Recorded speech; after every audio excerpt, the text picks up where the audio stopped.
Tetapi Pak Anies, saya kira Pak Anies perlu belajar ekonomi lagi, ya kan? Dan pertanyaan untuk calon presiden nomor urut 2 Bapak Prabowo Subianto.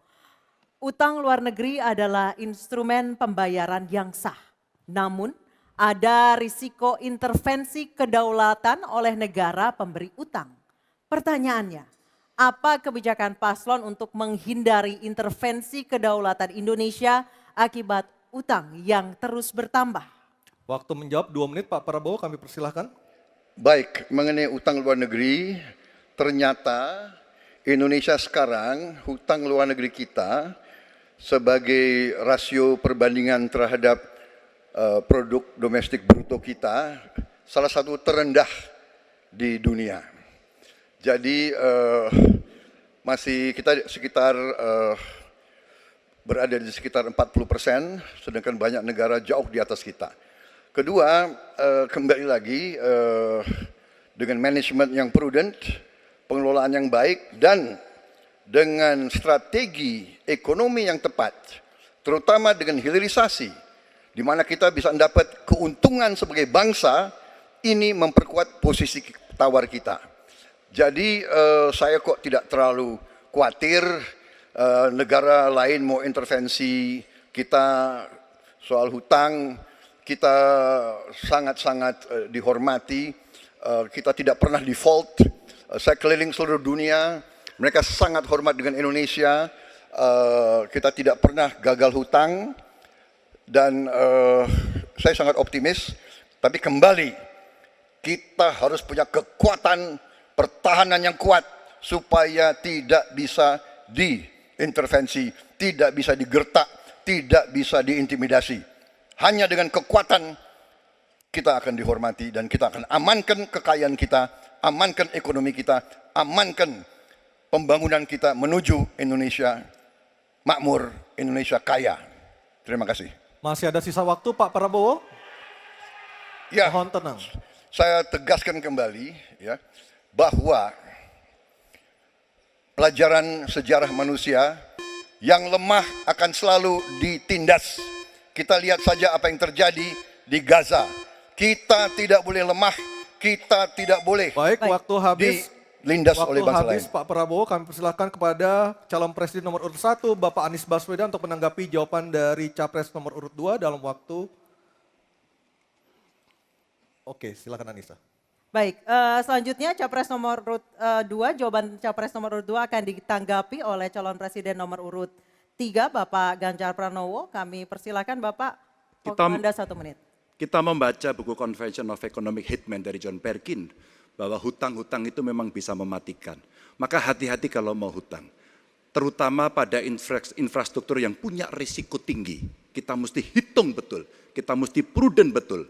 Karena ini pernah dilakukan dan membuat banyak negara kolaps karena hutang. Namun demikian, kalau mau pakai kekuatan dalam negeri, artinya wajib hukumnya kita mendorong ekonomi tumbuh 7%, kemudian govern berjalan bisa dengan baik, maka ICOR bisa turun 4%, dan kemudian kita mesti betul-betul anti korupsi. Kalau itu tidak dilakukan, maka tidak akan tumbuh ekonomi yang ada di tempat kita. Ease of doing business mesti dilakukan.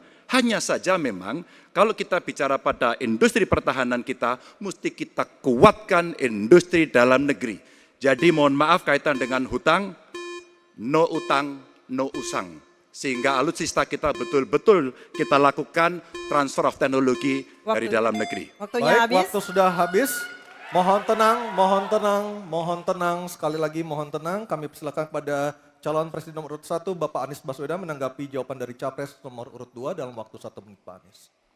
Sebaiknya disebutkan berapa persentase yang ideal, Pak, untuk kita di Indonesia. Kalau hanya mengatakan bahwa kita termasuk yang terbaik, berapa angkanya? Menurut hemat kami, kita harus bisa mencapai maksimal angka 30% dari GDP.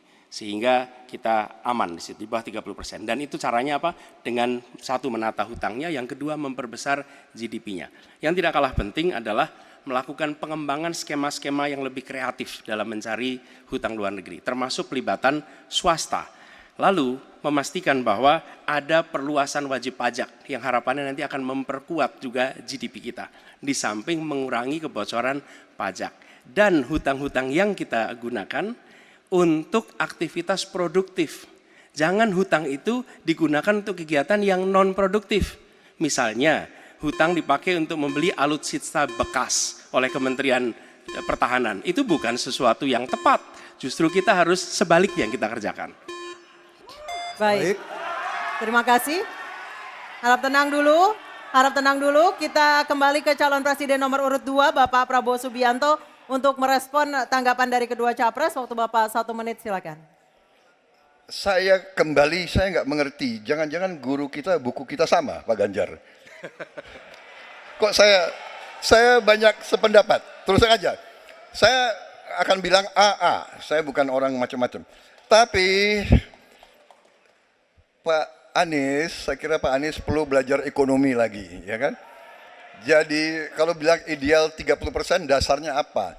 Yang di bawah kita itu Arab Saudi, Rusia, pokoknya negara-negara yang punya sumber alam yang luar biasa.